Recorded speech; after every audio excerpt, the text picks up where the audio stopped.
bienvenue dans ce nouveau vlog. Aujourd'hui on est samedi après-midi et j'ai une envie, j'ai le temps de le faire, je dois le faire depuis un moment, j'arrête pas de repousser ça et on va le faire ensemble. Clairement c'est mon bureau, mon atelier pour mes attrape-rêves et autres que je dois ranger. Et j'ai envie de changer de pièce. En gros, je te montre la pièce débarras atelier. C'est clair, c'est un gros bordel, hein, parce que là, je peux plus du tout bosser dessus. Hein. J'ai accumulé 50 000 choses dessus. En dessous, c'est tous mes cartons pour les envoyer. J'ai des trucs vintage, j'ai ma tabarre passée. Voilà. Un petit attrape-rêve qui est en train de prendre la poussière. Cette pièce-là, je la trouve pas du tout assez lumineuse. Vous voyez bien, je suis en dessous un Velux. Et ça se voit en plus, hein, quand je filme, ça se voit très clairement que toute la table en fait est dans l'ombre. Et donc j'ai une autre pièce de disponible. L'autre pièce, en fait c'était la chambre que j'avais gardée pour mes ex-belles-filles. Et vu que j'ai plus de belles-filles, et que le canapé lit qui était là est parti en bas, voilà, parce qu'il me manquait un canapé, cette pièce là est un gros bordel, est un grenier x2. Alors tout ça là c'est les coussins de mon salon de jardin. Bon, j'ai pas de lieu de stockage, je pourrais stocker ça dans mon grenier, mais comme cette pièce là n'était pas utilisée, j'ai stocké ça là, hein, comme l'aspirateur et quelques merdes que je dois enlever. Et donc logiquement ma planche doit repasser sous le Velux. Et là, je me suis dit, ce serait peut-être pas plus mal, parce que c'est la pièce la plus lumineuse en fait de ma maison, à l'étage. C'est la pièce où il y a le plus de lumière, parce que là, on est en gros à l'est. Donc j'ai de la lumière le matin, voilà. Dans toute la journée, la luminosité est beaucoup plus importante dans cette pièce-là que dans celle d'avant. Voilà, donc je pense enlever tous les coussins, tout ça, et essayer de mettre carrément le bureau, voilà. Tant pis, hein, je vais bouffer toute la pièce, mais je vais carrément mettre mon bureau là, en plein milieu. De toute façon, j'ai pas de lit à mettre en place. Voilà, hein, vu que là je vis toute seule, je peux clairement squatter cette pièce et en faire un atelier.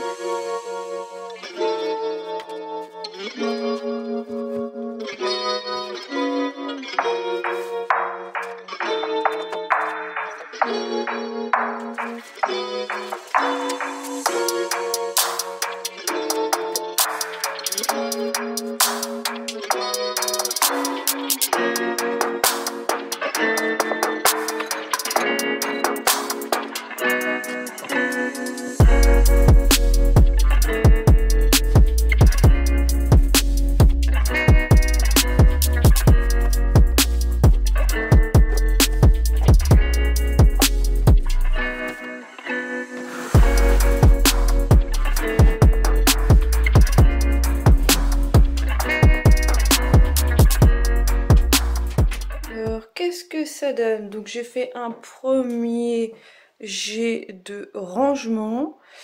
Voilà, du coup j'ai mis ma petite tour en plastoc. Là je l'ai mis en hauteur sur ma petite table qui me sert pas. À voir si un jour elle me sert. J'ai oublié de refermer le couvert dans ma poubelle. Voilà, j'ai mis tout mon matériel, mes règles, tout ça là, le matériel de dessin industriel, dessin de maison de mon papa, ce qui était second architecte, et après on va dire qu'il était architecte. Il faisait des plans à la main, donc là j'ai pas mal de matériel pour faire du lettrage à la main, des comment dire, comme le petit truc orange que vous voyez là-bas. Je vais me rapprocher, des choses comme ça en fait, pour être. Donc là j'ai récupéré, oh putain. Ouais, je crois que j'ai fait des trucs, donc j'ai récupéré pas mal de ces équerres, mais ce que je vous parle c'est tous les trucs comme ça. Bon là c'est des ronds, j'ai des carrés, j'ai de l'alphabet, voilà, pour pouvoir faire des choses comme ça à la main. C'est très pratique quand tu fais du design, hein. Bon là pour faire cette attrape-rêve c'est pas le truc qui va me servir le plus, mais voilà, si j'ai envie de faire autre chose, je sais que j'ai ça. J'ai mes petites plumes de pan que ma voisine m'avait données, un en cours depuis 6 mois. Et puis en déplaçant mes affaires, je me suis dit que c'était peut-être pas mal de les stocker, ceux que j'ai d'avance, ceux qui sont en cours de vente. Je vais pas dire qu'ils prennent pas la poussière, mais voilà, ils sont exposés. Je les vois, ils sont pas empilés les uns sur les autres, voilà. Et ma collection de peluches qui est là, oui. Bah ouais, je les ai pas enlevés, je les ai laissés sur le bord de la fenêtre. Ils sont très bien là. Et puis mes petits mobiles. Voilà, pentacle. Avec... alors, non, je crois que j'avais mis le petit pentacle en dessous. Non, je l'ai vendu. C'était le totalement noir qui avait le petit pentacle qui tournait en bas. Mais celui-là, je l'aime beaucoup et il intéresse personne en noir et violet. C'est bien dommage. Bref, j'en ai un tout blanc, tout simple, qui est pas ouf ouf. Hein. Voilà. C'est des débuts de création. Bah, début de création. Ils sont créés, ils sont finis. Mais ce que je veux dire, c'est que... c'est balbutiement, quoi, les premières petites œuvres dans ce style-là. Je m'améliore quand même pas mal. J'ai pas mal de progrès à faire là-dessus, mais bon, voilà. Hein. Je vais m'arrêter là. Je suis en train de me dévaloriser, quoi. Mais pour en revenir à l'autre pièce, bah clairement, ouais, je vous fais le tour de chez moi. Oh, des chiottes. Bah clairement, voilà, hein, tout... Bon bah il y a le cracra, mais ouais, clairement il me reste encore quelques petits trucs à ranger, là, de carton. Et l'idéal, ce serait que je vire tout ce qui est dans ce placard et le mettre dans l'autre. Mais là, sincèrement, là, j'ai un petit peu la flemmasse. Nous sommes le dimanche 4 février. J'ai entamé depuis le premier, le challenge lecture de Vox, et je l'ai entamé avec ce livre, l'auberge de la Jamaïque de Daphné du Maurier. Je suis arrivée à la page 144, chapitre 9. Oh là là, je kiffe, mais d'une force. C'est l'histoire d'une jeune fille qui se retrouve obligée d'aller vivre chez son oncle qui a une auberge où il se passe des choses un petit peu étranges. En gros de la contrebande et autres trucs, et voilà, j'en dirai pas plus pour l'instant, mais j'adore l'environnement, j'adore la façon que c'est décrit, j'adore les paysages, j'adore voilà, le personnage Marie est assez sympathique. Bon, pour l'instant, voilà, elle est en train de découvrir un peu cette auberge, découvrir son oncle, sa tante, qui se fait totalement bouffer par son oncle, qui est totalement soumise à lui. Et bon, tu sais pas trop, je sais pas trop encore vers quoi ça va aller, mais elle découvre quelques personnes qui vivent dans le coin, parce que je suis arrivée à un moment où j'ai presque envie de dire qu'elle est prise de passion pour aller se balader autour de l'auberge, dans les champs qu'il y a autour, et dans la lande, dans les tourbières, dans les espèces de marécages. Elle va croiser des ruisseaux, des rochers qui ont des formes bizarres. Voilà, elle va parcourir comme ça tout ce paysage que tu retrouves en Cornouailles. Et j'adore totalement ce bouquin. Franchement, je sais pas encore vers où ça va m'emmener, mais pour l'instant, j'aime beaucoup, et je sais pas, je trouve que c'est beaucoup plus dynamique que Rebecca et que Rachel. Alors j'ai pas regardé quand est-ce que ça avait été écrit, si elle l'a écrit beaucoup plus tard ou pas que les deux autres que j'ai déjà lus. Mais ouais, j'adore vraiment beaucoup pour le moment. Sinon, eh bien, j'ai encore été au cinéma. Je crois que je vais vous faire tout le temps un débriefing de films dans chaque petit vlog mensuel. Parce que je pense en fait que je vais essayer de faire ce vlog là, je pense que je vais essayer de vous en caler un par mois, ce sera pas mal. Je vais pas vous faire un par semaine parce que franchement j'ai pas assez de choses intéressantes à raconter, voilà, où j'ai pas envie de commencer à partir dans des divagations. Peut-être que s'il y a des moments où j'ai beaucoup plus de choses à vous raconter et que je trouve que ça va faire un format beaucoup trop long, peut-être que j'en ferai 2 dans le mois, à voir. Mais pour l'instant je pense que un par mois, voilà, un petit bilan de ce que j'ai foutu dans le mois, ça peut être assez sympa à regarder. Je reviens donc du cinéma où j'ai été voir Wonka. Oui, dans ce cinéma, dans cette petite ville, ils sortent les films toujours un petit peu plus en retard que les autres. Et comme je n'ai pas eu l'occasion d'aller voir Wonka, et que là la séance du dimanche matin est à 5,50 €, je me suis dit c'est l'occasion d'y aller. Eh bien, j'en ai eu pour 5,50 € et pas plus, voilà. C'est un peu ma conclusion du film. Déçue, largement déçue. Je l'ai trouvé hyper chiant. Timothée Chalamet te fait totalement oublier Johnny Depp. Sur ce point-là, ok, il n'y a pas de souci. Il rentre parfaitement dans le personnage, très très bien. Mais ce film m'a largement déçu parce que franchement je pensais qu'on allait être dans le début de la chocolaterie, et on est un petit peu encore en avant du début, parce que finalement le film finit par l'ouverture, par la création de son usine de chocolat. Et je pensais qu'on allait être vraiment dans ce délire là et pas avant. Et les Loompa Loompa, voilà, on les voit très très très tardivement dans le film. et c'est bien dommage. Sinon ça m'a pas dérangé que ce soit très chanté, hein, on est dans un film Disney. Je sais même pas si c'est un... Je sais pas, j'ai pas regardé en fait si c'est un film Disney, mais on est vraiment un peu dans un... Comme Sweeney Todd avec pas mal de chants comme ça. Oui, j'ai pas beaucoup de références en film chanté. Mais ça m'a pas dérangé plus que ça, je trouvais pas ça trop redondant, trop chiant, ça va, c'était assez agréable de ce point de vue-là. Sinon l'histoire en elle-même assez basique, j'ai envie de dire rien à voir avec tes chocolats, bon, malgré que ça parle constamment de chocolat, hein, mais je sais pas, je pensais en fait qu'ils allaient nous expliquer pourquoi Willy Wonka a créé son usine et pourquoi il s'est enfermé dans son usine avec ses Loompa Loompa. Voilà. Pourquoi il détestait le monde extérieur, pourquoi il s'était fait cette barrière, pourquoi il avait cette carapace. Et voilà, dans ce film, il y a des moments, ça nous laisse penser pourquoi. Et alors, ou c'est moi qui avais besoin de plus de violence, mais je trouve que le personnage n'est pas impacté au point de vouloir se faire sa petite forteresse dorée, on va dire. Il y a eu cette espèce de... Ok, il y a eu ce rejet, mais ce rejet par ses concurrents et pas le rejet par la population de tout ce qui... de ces chocolats, en fait. Et ouais, il y a eu du rejet comme ça, mais ça a été manigancé et c'est pas pour ça qu'il a arrêté, qu'il s'est isolé en fait. Il n'y a pas, en fait, c'est ça, c'est compliqué. Il n'y a pas cette explication de pourquoi il est devenu un personnage isolé, qui déteste le monde entier, et voilà, et qui veut juste vendre des chocolats. Tout bêtement. J'ai été largement déçue par ce film et comme je dis, donc heureusement qu'il m'a coûté pas grand chose pour aller le voir parce que clairement ça ne valait pas les 10 balles que j'aurais pu dépenser si j'avais été le regarder quand il était sorti, ce que je devais faire à la base et puis que j'ai pas eu le temps, voilà, que j'ai laissé traîner.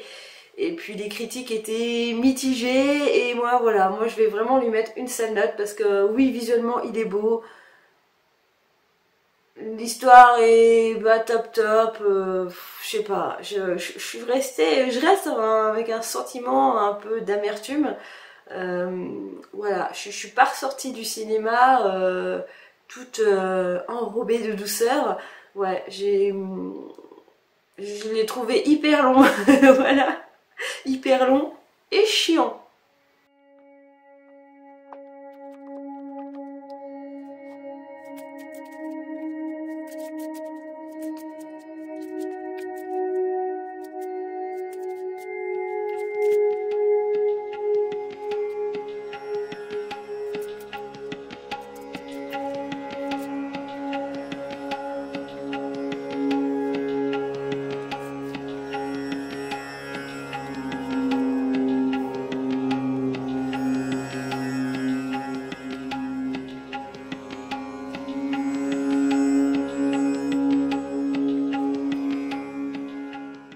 Il y a quelques mois, je vous avais présenté mon backup qui se trouvait dans ces boîtes-là. Et en fait, aujourd'hui, j'ai envie de changer de place. Parce que ça fait 7 mois que cette partie-là qui appartenait à mon ex, eh bien, j'ai simplement rempli les cases en mettant mes draps qui étaient dans la chambre en haut, la chambre que je vous ai parlé où j'ai fait mon atelier. Donc là, pour l'instant, j'ai mis une partie de mes draps dans ces 3 cases-là. Et tout compte fait, il me reste en gros ces tiroirs-là qui sont vides depuis voilà 6-7 mois. Et je me suis dit que c'était peut-être pas mal de peut-être mettre tout ce qui était par terre dans mes boîtes en carton dans ces tiroirs. Et c'est ce qu'on va faire maintenant. En gros, au niveau soin visage, vous avez déjà fait un petit topo de cette boîte. Eh bien, en gros, j'ai tout ça. Alors non, les rasoirs, c'est pas un soin visage, c'est soin corps, mais on va essayer de mettre tout ça, en gros, dans un seul tiroir. J'ai 3 tiroirs, on va essayer de faire un tiroir visage, un tiroir corps. Je risque pas d'avoir grand-chose, donc il va peut-être avoir du visage avec, et un tiroir cheveux. Et donc ça, c'est le premier tiroir. On va donc s'occuper des soins visage. Clairement, je vais essayer de remettre une petite boîte de masques. Et alors ça c'est corps, voilà, il va falloir que je fasse un tri. et d'échantillons. On va remettre ça là. Je vais mettre tout de suite dans le tiroir du dessous un truc corps. J'avais un exfoliant corporel, on va le mettre direct, comme ça je suis sûre. Ma collection... Putain, j'en ai 50 000 tonnes. Ma collection de rasoirs là. Et je crois que j'ai que ça pour le corps. On verra bien. Hop, on va repartir sur le visage. J'ai mon pack complet là. Je sais pas trop comment je vais le ranger celui-là. Peut-être par là. Il y a peut-être mis ça au séparateur. Alors là j'ai un truc corps. Hop, dentifrice on va le foutre là pour l'instant. Exfoliant. Des masques. Exfoliant, nettoyage. Hop. Je suis pas sûre que ça va être forcément plus pratique que ma boîte pour visualiser l'ensemble des choses. Ça c'est mon boom pour tatouage. Oh, on n'est pas prêt d'en refaire un financièrement, ça va être chaud. J'ai trop d'envie de tatouage mais ça va être un peu trop compliqué. Le baume onctueux, je vais plutôt le mettre sur le corps que sur le visage. Un gel douche corps. Finalement il y a beaucoup de choses corps dans ce truc. Nettoyant. Nettoyant. Encore un petit kit. On va mettre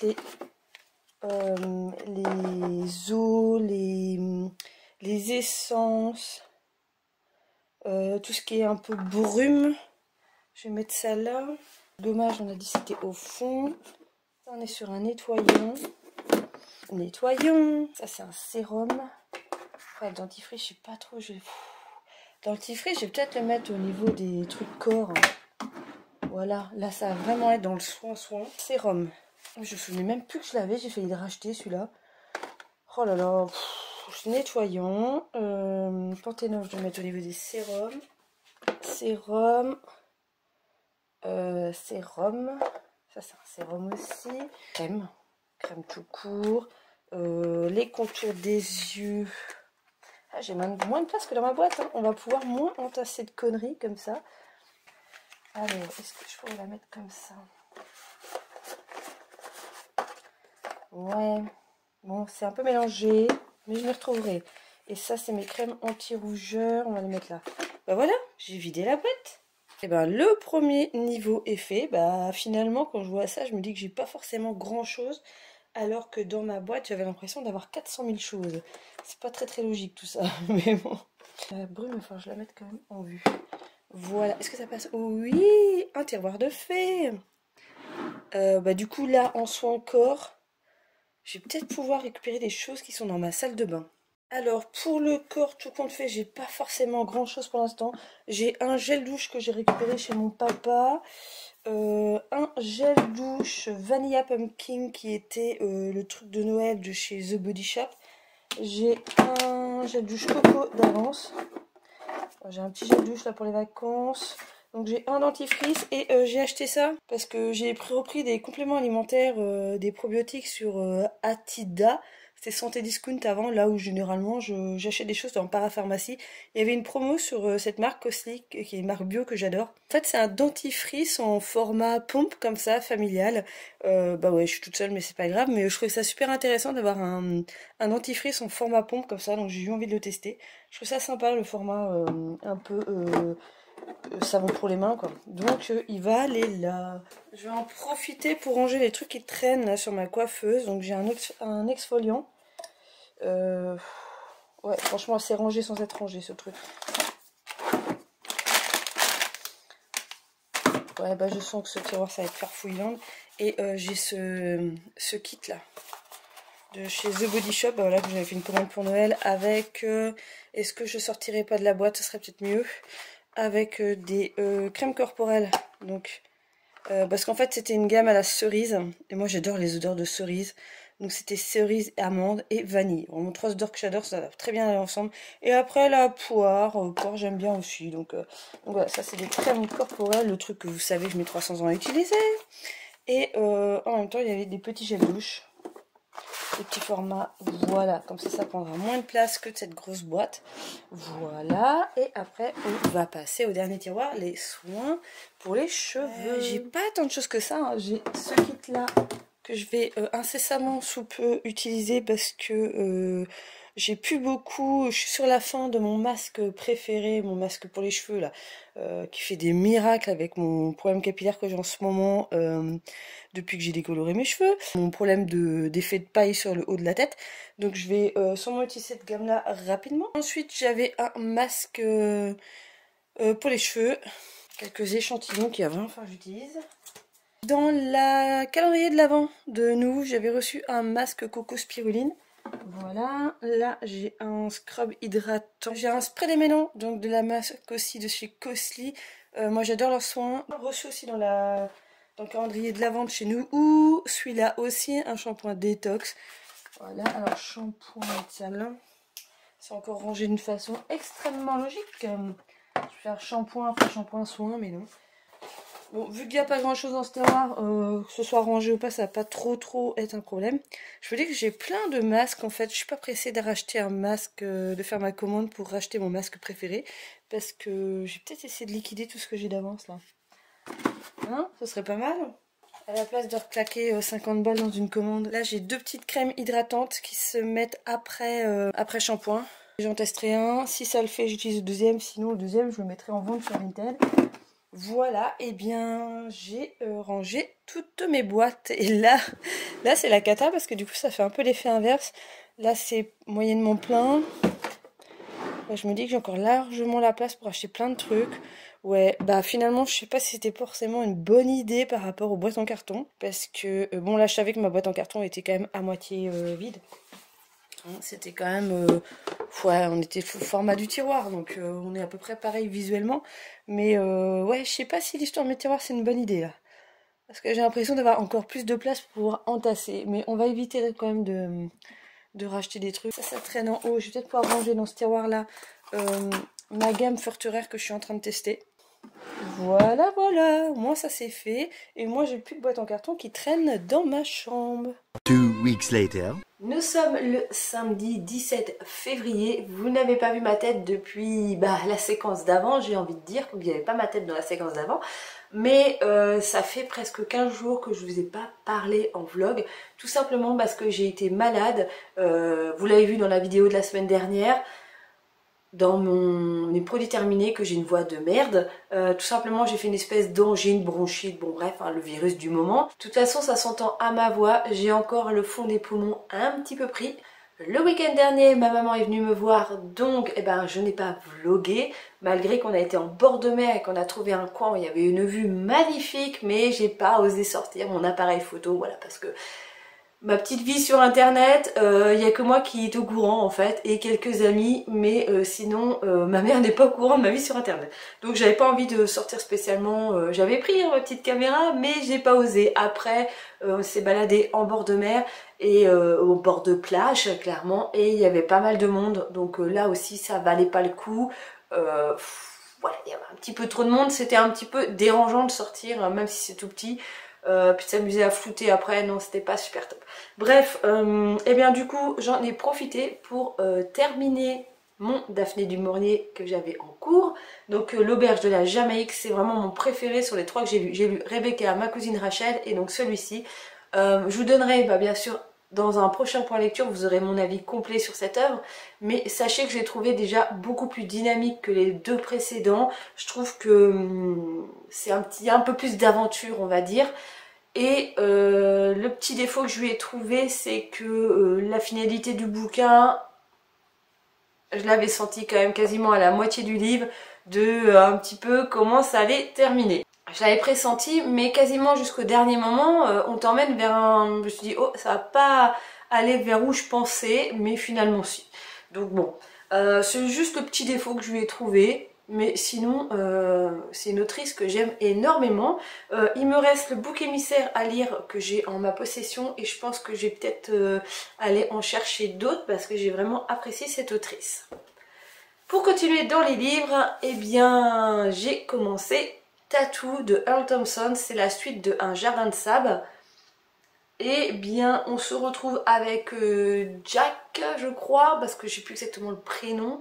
Alors dans le premier c'était en gros un gosse qui vivait avec sa mère, qui était, son père était mort quand il avait 2 ans dans un accident de voiture, sa mère qui était logée chez ses grands-parents qui sont à l'assistance, donc vraiment une pauvreté dans le Kansas à l'entre-deux-guerres, parce qu'on est dans les années 30-40. Voilà, c'est autobiographique. Alors moi je pense que c'est largement romancé, hein. De toute façon c'est dit, c'est autobiographique, mais voilà, un petit peu enjolivé à sa sauce. C'est un langage très cru par moments. On se retrouve donc dans la vie, dans celui-ci, dans la suite de ses aventures. On était resté donc quand il avait une quinzaine d'années, qui était que sa mère, qui était en gros prostituée. On ne le dit pas clairement parce qu'il insinue, voilà. Il a des relations particulières avec sa mère, une relation un peu intime avec sa mère. C'est très dans un esprit, dans le cerveau d'un gamin de 12-13 ans dans le premier, qui est un peu borné cul, on va pas dire ça autrement, qui joue beaucoup avec son engin, et dans la suite, clairement c'est pareil, parce que l'une des premières scènes du bouquin, c'est sa voisine qui est en son linge, il est en caravane chez ses grands-parents, parce qu'ils vivent dans une caravane. Et en gros, il est dans la caravane et il est en train de mater sa voisine, et nous avons une magnifique scène de masturbation pour commencer ce roman. Donc on est à l'égal du Jardin de sable, hein, toujours dans le même délire, c'est cru, c'est un peu trash, c'est super sympa à lire, moi je vais le dire clairement. Donc là il a une quinzaine d'années et son rêve c'est de rentrer dans l'armée. Donc ça on le savait déjà dans l'autre roman à la fin, qu'il voulait absolument rentrer dans l'armée, avoir un uniforme militaire, se la péter en gros avec son uniforme militaire. Et donc là je suis arrivée, j'ai lu moins d'une centaine parce que je suis voilà, à la page 74. Il est en train il vient de passer en fait les tests pour pouvoir rentrer chez les Marines, l'armée de terre, qui foire, et il va se retrouver dans la marine, chez la Navy. Voilà, je suis arrivée là où il est en train de passer les tests pour arriver à rentrer dans la Navy et pouvoir réaliser son rêve. On le sait déjà d'avance par la biographie de Earl Thompson qu'il ira dans la Navy, et voilà, donc on va découvrir toute sa jeune vie dans la Navy, parce qu'en fait il n'a pas l'âge pour rentrer à l'armée, il a que 15, je crois que c'est ça, 15 ans, 15 ou 16. Non, je crois qu'il a que 15 ans, pour rentrer dans l'armée, il faut avoir 17 ans.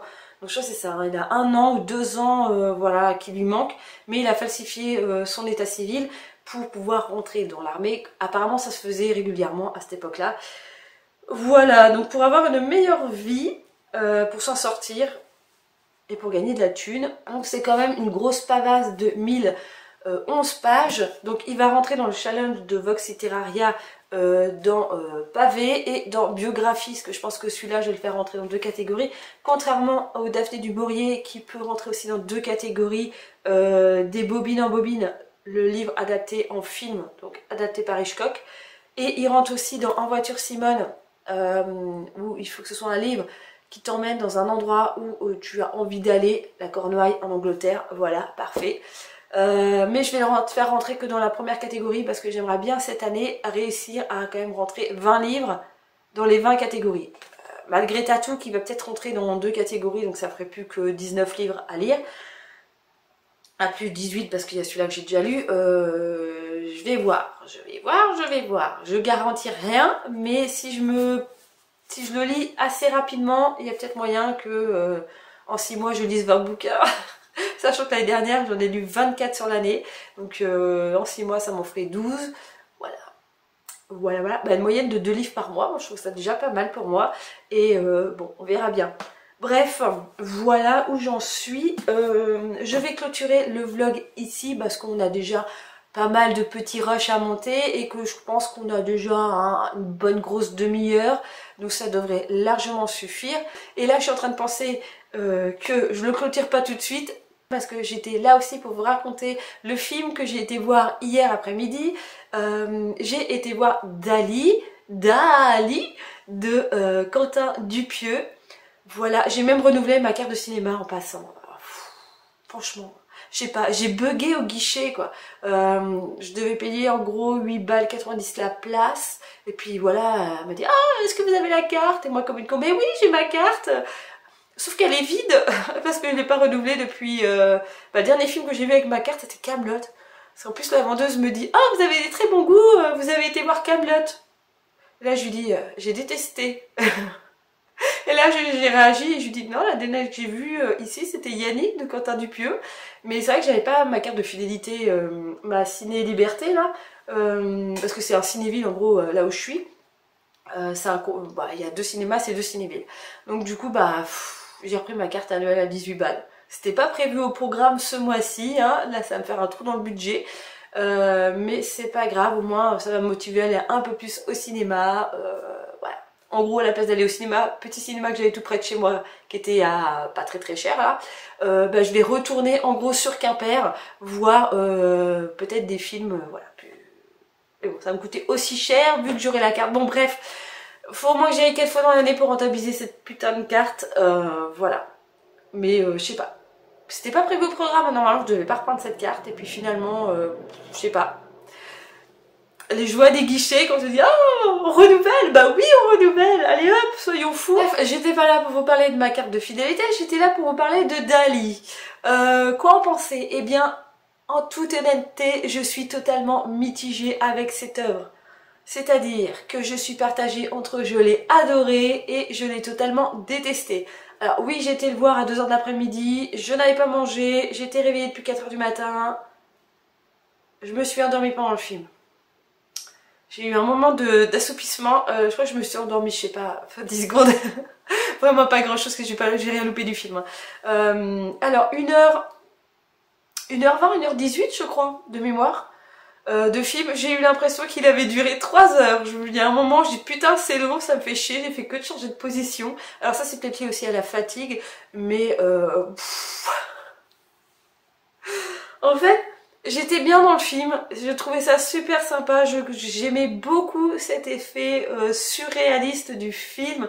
Le personnage de Dali fait par différents acteurs, j'ai trouvé ça merveilleux. Ils jouent tous vachement bien le personnage de Dali. C'était vraiment une belle représentation du personnage de Dali. Un peu à la Delon, à cette 3e personne. J'ai trouvé ça vraiment très bien. Par contre, le script en lui-même, une journaliste qui veut interviewer en gros Dali, mais elle veut l'interviewer pour un magazine, donc elle est juste avec son calepin à prendre des notes, et en gros Dali fait que des interviews en vidéo, parce que Dali, c'est Dali, Dali c'est un personnage, c'était, parce que je le dis de fois, pareil, je le mets toujours au présent alors qu'il est quand même décédé en 89, mais c'est Dali, c'est un personnage et il faut que ce soit cinématographique, que ce soit filmé pour représenter ce personnage. Ce qui se comprend tout à fait avec justement ce personnage, parce que c'est Dali, c'est une représentation, et tu peux pas forcément le retranscrire en papier. Donc ça, voilà, ça ce que la journaliste n'a pas capté, finalement, le personnage de la journaliste n'a pas forcément capté ça, c'est que voilà, Dali, c'est de l'art visuel Dali, voilà, donc il faut qu'il soit visuellement visible et non juste avec des mots, voilà, pour résumer un petit peu le truc. Il y a des scènes totalement surréalistes dans ce film et je trouve même, ce qui m'a manqué, c'est que il n'a pas été, Quentin Dupieux n'a pas été assez profondément dans le surréalisme. Il n'y a pas non plus des scènes totalement loufoques où ça part un peu dans tous les sens. Non, je trouve que même il a été hyper sage là-dedans. Il y a juste la scène du prêtre qui raconte son rêve quand ils sont à un dîner, où là il y a des choses un petit peu surréalistes. Et là on était dans la journée de la marmotte, pour ceux qui ont la référence de ce film. Et bien voilà, c'est-à-dire qu'on est rentré dans une espèce de boucle sans fin qui m'a lassée très rapidement, qui m'a perdue dans le récit, parce que voilà, on était vraiment sur l'histoire d'une journaliste qui essaye de faire l'interview de Dali, et Dali en gros refuse à chaque fois.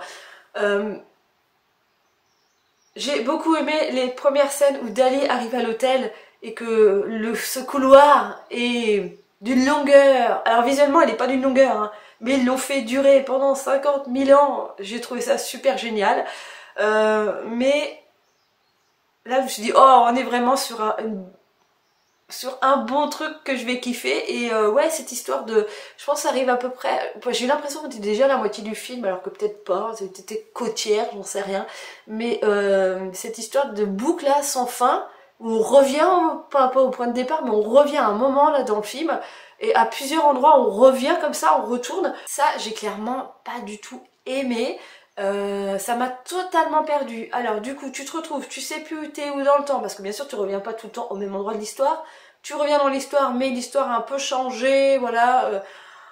Waouh, waouh, waouh. J'aurais préféré, je sais pas. Là il y a une notion de surréalisme que j'ai pas tout à fait compris. On était plus dans une espèce de voyage dans le temps, voilà, une espèce de rembobinage retour arrière avec des changements de situation. Là ça m'a totalement perdu, et c'est cette partie là que j'ai trouvé hyper chiante, et que en fait une fois, deux fois, trois fois ça va, mais arriver à la quatrième ou cinquième fois où tu retournes dans ce dîner machin, que tu reviens, oh là là, j'ai trouvé ça chiantissime, hyper barbant. Et en plus je m'attendais que ce prêtre, en fait, et en fait le prêtre il arrivait d'un truc qu'il voudrait que Dali en fasse un tableau pour résumer l'affaire. Et eh bien, ce tableau n'existe pas. J'aurais bien voulu retomber sur une des œuvres majeures de Dali. Voilà, je pense par exemple au tableau du Christ qui est en l'air là. Je pense que ça, voilà, il aurait peut-être pu retomber sur un tableau connu comme ça de Dali. Ce Christ crucifié qu'on a dans une position qu'on n'a pas l'habitude de voir, bah, un cadrage, j'ai envie de dire, qu'on n'a pas l'habitude de voir. Ah, ça m'a dérangé, je pensais qu'on partait là-dessus alors qu'on part sur un truc totalement barré, sur autre chose, et puis je sais pas, j'ai eu l'impression de m'être retrouvée dans le daim avec le cow-boy, donc je sais pas s'il y a eu des passages comme ça, où il y avait un retour dans les œuvres de Quentin Dupieux. En fait il y a tellement une analyse à faire dans ce film qui est horrible, et puis on est retombé aussi dans un chien andalou avec cette pluie de chien. Et cette pluie de chien, ça m'a fait penser un peu à l'expression française il pleut des cordes, ou il pleut comme vache qui pisse en français, alors qu'en anglais, je vais pas vous le dire en anglais parce que je suis plus. En anglais, c'est il pleut des chiens et des chats. Ça fait penser à ça, et en même temps, c'était un rapport avec le chien andalou, mais je sais pas, je trouve que c'est parti, c'est surréaliste, c'est totalement surréaliste quand même, c'est parti dans tous les sens. Dans tous les sens, et en même temps, j'ai pas forcément. Alors, il y a peut-être d'autres références que j'ai pas reconnues, mais j'ai pas trop capté les trucs spatio-temporels entre Dali à l'âge adulte et Dali vieux avec des cheveux blancs et tout. Là ils m'ont perdu quoi. Là j'ai pas tout capté. Ouais, j'ai trouvé cette œuvre bah, totalement surréaliste, ça c'est clair et net, mais pas facile à analyser, pas facile à rentrer dedans, pas facile à vraiment suivre, à comprendre tous les éléments en fait qui s'emboîtent les uns dans les autres. C'est ça surtout que je voudrais dire avec mes petites mains. Voilà, c'est... Du coup, je lui ai mis une note de 5 parce que je suis mitigée entre... J'ai adoré cette œuvre totalement surréaliste, le jeu d'acteurs de ces acteurs qui ont interprété Dali est purement magnifique. Voilà, ça j'ai adoré, et en même temps j'ai détesté parce que je trouve qu'on n'est pas trop resté dans la peinture, qu'on est plus resté, je sais pas, ouais, il manque quelque chose, il me manquait un petit peu de loufoquerie, un petit peu plus de surréalisme. Là, il y avait vraiment, finalement, il y a que le scénario qui est surréaliste, et il n'y avait pas forcément. Il y a des petites notes comme ça, il est en train de peindre son tableau, où le mec il a son crâne en longueur, là, qui n'existe pas, mais là il existe réellement. Là, on te fait croire que le personnage existe alors que c'est pas, alors que c'est un personnage imaginaire. Il y a l'histoire de la pluie de chien. Et puis voilà, il y a quelques autres petits trucs que je vais pas vous divulguer, mais je trouve qu'il manque, il y a pas de montre molle. Putain, il n'y a pas de montre molle dans ce film, quoi. Merde, c'est une œuvre majeure de Dali et il n'y a pas des choses comme ça. Il n'y a pas... Moi, je m'attendais à voir, ouais, au début, il y a le piano qui coule. Mais encore, c'est une source qui coule, c'est pas le piano qui est dégoulinant. Mais je trouve qu'il manquait un peu de ça. Bon, après, après je m'en fous de la technique des effets spéciaux, mais je trouve qu'il manquait un petit peu le coulant qu'il y a dans les œuvres de Dali, ce côté chose qui coule, temps qui passe. Alors on l'a un petit peu, comme je dis, avec l'histoire du vieux. C'est bien, j'auto-analyse là comme ça un petit peu en direct avec vous. C'est vrai que clairement il me manque un petit peu cette histoire d'horloge coulante comme ça, qui est hyper connue chez Dali, qui représente les œuvres de Dali, on va dire ça comme ça, parce que voilà, si tu penses à Dali, tu penses aux horloges un petit peu coulantes. Je trouve qu'il... Ah bah le temps il a coulé. Le temps il a coulé dans le film, parce que voilà, on sait plus trop où on en était. Il a coulé parce que 1h18, t'as l'impression que t'as passé 3 heures au cinéma. T'en avais ras le cul à la fin. Ouais, donc c'est... Il l'a représenté d'une certaine façon, mais pas forcément, voilà, pas clairement visuellement. C'est un peu ce que je vais retenir de ce film. Donc c'est pas une merde, c'est pas un chef-d'œuvre. Quoique, maintenant, d'en avoir discuté un petit peu comme ça, j'ai mis 5, mais je pense que je vais peut-être relever un petit peu sa note. Voilà, il y a... Ah, je sais pas, voilà, il me laisse mitigé ce film, quoi. Je suis un peu entre deux. Un peu comme toutes les œuvres de Dupieux, tu restes un petit peu des fois entre deux. T'as besoin d'y repenser, de faire un petit peu d'analyse, de la suranalyse de l'œuvre. Alors je dis pas d'aller le revoir, mais souvent dans ces œuvres, tu restes con au cinéma à la fin de la séance parce que tu dis ouais super, et puis finalement quand tu y repenses tu dis non, c'est une putain d'œuvre, il y a plein de trucs à voir. Voilà, c'est des œuvres où tu es obligé d'y repenser après, d'y réfléchir, et là tu changes généralement d'avis sur cette œuvre là et tu trouves que c'est génial. Bref, bon, faut aimer ce type de film, hein. Ça déjà à la base si t'aimes pas ce genre de film, c'est sûr que ça va pas te plaire. Voilà, c'est un peu ça que j'avais envie de vous raconter aussi dans cette partie. Et puis bah du coup, ça fait un peu 3 heures que je suis en train de parler. On va donc clôturer ce vlog ici cette fois-ci, parce que là je vous ai dit tout ce que j'avais à vous dire et je pense qu'on a déjà pas mal de longueur. Merci beaucoup pour les retours que vous m'avez fait sur ce premier vlog. Franchement, je pensais pas qu'il allait aussi bien marcher. Je maîtrise pas totalement le vlogging. Déjà j'oublie la plupart du temps de sortir mon téléphone, de filmer des trucs, de vous parler de choses. Mais je pense comme ça à des retours cinéma, d'où j'en suis dans mes lectures, un petit peu de quotidien, ça peut être plutôt pas mal en vlog. En tout cas ça a l'air de vous plaire, donc on va essayer de continuer sur cette lancée.